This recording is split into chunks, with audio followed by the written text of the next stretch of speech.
welcome to the International Day of Women and Girls in Science. And today I am super excited to have a conversation with a long time friend called Dr. Irumva Vanessa. I hope I pronounced that all right. You know, when you were in Kenya, it was quite a challenge to pronounce your name, but I'm so grateful, Vanessa, for joining me and my audience at my lab life. And I just want us to have a very brief conversation of your journey in science. And you know, you are an inspiration to many, and I know my audience will be excited to hear more about your journey. So, welcome so much. And I want to start by just asking you to introduce yourself, say hi to the crowd, tell us about a bit about your background, and maybe whether you really imagined yourself as a scientist when you were growing up. Okay, well, thank you very much, Lucy, for inviting me to this interview. I'm so honored to be here. Thank you for your kind words, and you are also an inspiration to me, I would say, through the work you do on YouTube, on LinkedIn, showing whatever is done in the lab. Really, thank you for that. So, as also you mentioned, you are also a friend. Yeah. Yeah, so it's great to be here with you. Well, to respond to your question, if I imagined being a scientist uh, when I was growing up, I would say yeah. I really liked science. I was curious. Sorry, my English is not my first, It's but okay. I really say I was a curious child, and I was always asking questions about my environments. I remember one day I was asking my father, where are the stones coming from? Or where are the beans coming from? So, yes, I always wanted to be somehow a doctor, things like that. Wow, that's good. You know, when you have clear direction when you're young, it can actually, propel you very far. And we thank God for that. Now, Yeah, it helps. we know you come from Burundi. We know it as a small country. I'm just wondering, are there any systemic limitations that maybe could have made your dreams of becoming a scientist a challenge? And is that why you left Burundi? Maybe you can help us understand that. Yeah, there were some systematic limitations. One of them is financial, because I would say the research is not that well funded in most of the countries in Africa, because again, research is not something that we bring money tomorrow or next month. It's something that takes time, and it requires a lot of funding and a lot of resources, human resources, but also money, equipments. So I wanted a place whereby I could have enough resources to do my research. That's why I left my country and went in Nairobi in Kenya. But also I wanted to do research in English. Yes, I was doing my research in French in my country because Burundi is a French speaking country, but I wanted this exposure to another language as well. Oh, that's good. I must mention that probably my audience is wondering where we met. So just Yeah. like Vanessa has mentioned, we met during our master's program at Pausti here in Kenya. And after that, now she has proceeded and she's already completed her PhD in Germany. Now, how did you approach applying for these opportunities from Pausti and now in Germany? Like, how did that go for you? I applied for PhD, I would say, was that in 2017. That's 8 years ago, I would say. Yeah, Yeah, 2017. 8 years ago on, no, sorry, 2017. Now we are 2026. it's quite a Yeah, long time, yeah. quite a long time. And for Germany, 5 years ago, which means that a lot has changed. Yeah. And I want to start by a lot that has changed for the audience. Is Mm. that now the opportunities are closer than you can Mm. imagine, Mm. because now we have access to internet. we have access to information. Yeah. ChatGPT alone is incredible Yeah, I to know. just show you Yeah. all the opportunities, how you can do it. Yeah. So I would say in my time, it was limited. Mm-hmm. I was limited in terms of information. Yeah. You would hear someone who went abroad, but you would Mm. ask yourself, how How did did they they do do that that? Yeah. without any information? Yeah. So what I did was to research. Mm-hmm. I was always on internet and I was always researching for opportunities. Mm-hmm. Wherever an opportunity was, I was there too. Okay. Sometimes I was there even before the opportunity, which I mean you have to prepare as well. Yeah. So, how I approached for the PhD, for the masters in Kenya first was that I was always applying for things. Mm-hmm. Yes, wherever I would say see things. I also have to mention here, but for fully funded. Mm-hmm. And for PhD, I also did the same. I was networking in workshops, in meetings, Mm-hmm. and telling people I am all looking for an opportunity. And Mm-hmm. now, how can you do it? We have LinkedIn, we have Twitter, we have people that are publishing their research Mm-hmm. online. You see their emails, their institution. So it was through networking and researching and applying without ceasing. Yeah. And I think that is very important because that shares also in my journey that you really have to make a lot of applications. And then again, network. Whenever you go, let people know what you want and probably also, get some contacts, some phone numbers, some emails. And eventually something works out actually.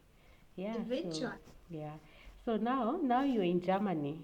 yeah, It's honestly something I also would want for myself, going out there, yeah, experiencing the world in a different way. So maybe just for those, because I know there are those who are watching us and they are deep in science. What did you do for your project? Just as a brief of what did you do for your project in Germany? yeah. My project was in immunology. I Mm-hmm. did immunology, and I was looking on silation. Silation are sugars that Mm-hmm. are on the surface of the cells. Yeah. And for me, they are they can be found also inside the cell, but I was looking for those that we can find on the surface. Mm-hmm. And for me, I was looking on a particular type of immune cells that are plasma cell, which produce antibodies. So in our lab, we found that we can identify two kind of populations when we look at the surfacylation of plasma cells. We have those who have higher silation, which means higher level of salic acid, and we had those that had lower salic acid levels. So we were wondering, my work was to see or to research if these two kind of populations are behaving in different ways, Mm-hmm. if are the same or not. So I was characterizing them in the majority of my work through flow cytometry. Okay, Yeah. that's interesting. I have also done some projects in immunology, and I can say yours is deep immunology, and that's good. Congratulations on finishing your PhD. Now, Thank you. I know that during this period of your PhD, you also became a wife and a mom, and you Yeah. finished your PhD in 3.5 years. So, Yeah. how did you do that?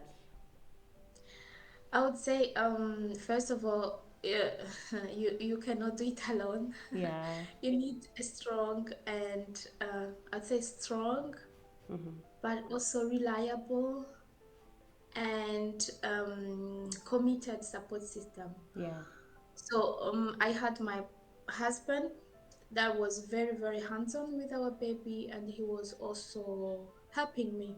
Yeah. Yeah, I would say I did not do it alone. We were together. I did the research part, but the other things I never did them. Okay. And then second, I had a very, very understanding supervisor, Mm-hmm. and she was always by my side throughout it all. Mm-hmm. So I was really that's why it's very important to, when you are looking for a supervisor, to be keen Mm-hmm. what you really want, what you want to achieve, to see if it will be a good match. Yeah. And then thirdly, I also had HIVs, which are student assistants. We Mm. that I was given, but also I would say not my scholarship, my contract, my PhD contract had was allowing me to have that, to bring a family, to have a baby, to have maternity leave. That's why the audience that is listening to us, they might know that there are two kind of opportunities. We have Mm-hmm. the TVL based contract, but we have also scholarships. Whatever I did, you cannot do it on a scholarship. It's not. Yeah. You Yeah. cannot bring your spouse. You cannot have children. Yeah. I mean, you can have, but it will be really hard because you want to have access to maternity leave, for example. Yeah. Yeah, And I think this next question is going to help our audience also probably follow you on various platforms so that you can yeah. give them more details about how to apply for those different kinds of opportunities. Now that you're done with your PhD, what's next and how do you see all that you have achieved so far actually being um, helpful to open door for others? Yeah. Thank you for that question. So for now, I am post PhD, so I'm looking for a career in Mm-hmm. industry. I'm taking some courses, but also I have been posting a lot Yeah. now on LinkedIn. That was one of the mistakes I did during my PhD, is that I just slept, and I Yeah. mean, I'm not sleeping in, like on social media. I didn't really do much, Yeah. which I would say people to do it every, even though you are very busy, just show people, as you said, Lucy, Yeah. show people what you are. Yeah. So now I'm posting a lot on LinkedIn about what I learned through my PhD, but also through motherhood in PhD. I'm Mm-hmm. also organizing a training. If people are interested, please, Sure, they are. I will give, I will give you, Lucy, the link. Yeah. That's trainings to show people how do you apply, how do you approach a supervisor, Mm. what is the system in Germany, how is the system. So if it's something that you want, so feel free to, yeah, to first to follow me, but also to, yeah, to check the link below. Yeah. Yeah, basically that's what I do, helping other people embrace this journey of PhD abroad, especially in Germany, with a lot of ease, Yeah. but also a lot of confidence. Yeah. And you also have a YouTube channel where you still I also do. share. I do. Dr. Vanessa Irum, I Yes. do. Yeah, please go and subscribe and also watch the videos and also comment, ask any question. Yeah. My DMs are always open on LinkedIn, everywhere. Okay. That's Yeah. good. Now we have two groups of people who might be watching this. We have young girls probably in high school. They have probably not decided which route to take in terms of their career. So I would want you to give a parting shot to them on, you know, what is that Yeah. one message that you'd give them now as an achieved woman in science? And then we have another group of young women who are already probably doing their BSc and they would want to pursue postgraduate studies, masters, and PhD across the world. So, for those two groups, what would be your parting shot? Wow, thank you for Mm-hmm. the question. For the first group, I would say to explore your environment, or explore your what you have around, and don't limit yourself. Yeah. For the younger people, the Mm-hmm. world is so big I but yet know. so small. Mm-hmm. uh, so don't limit yourself. It is a STEM outreach, go and see what they're talking about. If it's a coding outreach, go and see Yeah. what they're talking about. It's if poems, Lucy here Yeah. is also Are you exposing my secrets? if it's a poetry, go Yeah. see what they are doing. Yeah. If it's interesting, I am sure you will find your room. Yeah, true. You might find it in poetry, in STEM. So when you found it in STEM, Yeah. now it's good. Welcome. Yeah. So you don't have to limit yourself. That's what I say. But Yeah. also don't think that these STEM are hard. I remember when I was a young girl, younger people would say, oh, this mathematics, it's hard, physics. Some even say that it's not for women, these Yeah. hard Mm-hmm. things. So don't be discouraged. Mm. Whenever, if you like these things, I mean STEM, go for it. True. Yeah, go for it. Go for it. It's possible. We are here Mm-hmm. as women Yeah. to show you that it's possible that you can make it. Yeah. Yeah, that's for the younger girls. Mm-hmm. Explore your options, but also don't limit yourself. The world Mm-hmm. is there for you. Yeah. So now for those who are already applying, is to never give up. It's Mm-hmm. so hard when you're applying from overseas. But I would say we have, or you have something very important. You have exposure. Mm-hmm. For me, when I was applying for opportunities in Germany or whatever, I remember, for example, if I was applying for an opportunity in malaria, I would say in the application, in the motivation, that I know what is malaria. Mm-hmm. Yes, I see malaria around me. So you live wherever you live. It's wherever you are. It's the you have to start from there. I don't think you need something extra. What you cannot you can have, go for it. But what you cannot have, use what you have now Sure. Sure. and use it persistently without giving up. Yes, without giving up. Wherever you are, up to your MSc, you've Yeah. gathered experience through the Mm-hmm. coursework you've done, through the research you've done, through the internships you've done. Use that. Use Yeah. that. That's very valuable. Don't Yeah. underestimate yourself and also persist. Never give up. Never Wow. give up. Yeah. Wow.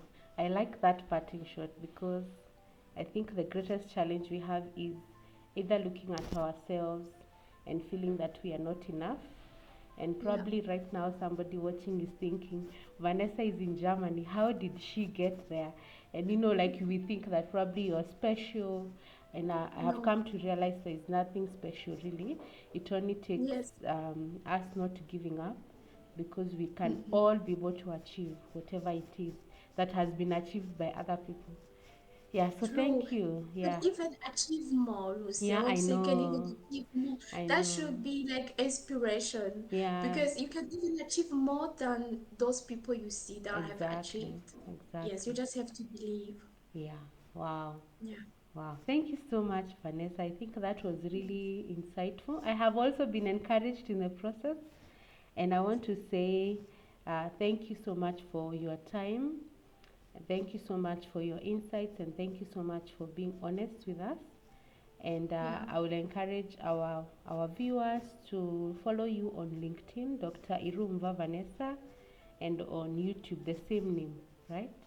Yeah, Yeah, yeah. Vanessa Irumba. Vanessa is my first name, but Mm-hmm. whenever they type my name, it will come. It will They will come. see. Okay. Yes, I'm waiting for Yeah, them. you're waiting for the likes and the follows.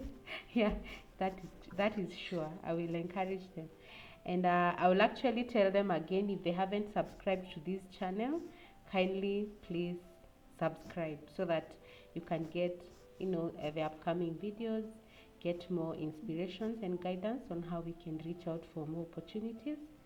Yeah, and Yeah. share with the community around you. So I want to call it an end. Thank you again, and see you in our next video. Thank you for having me. Sure.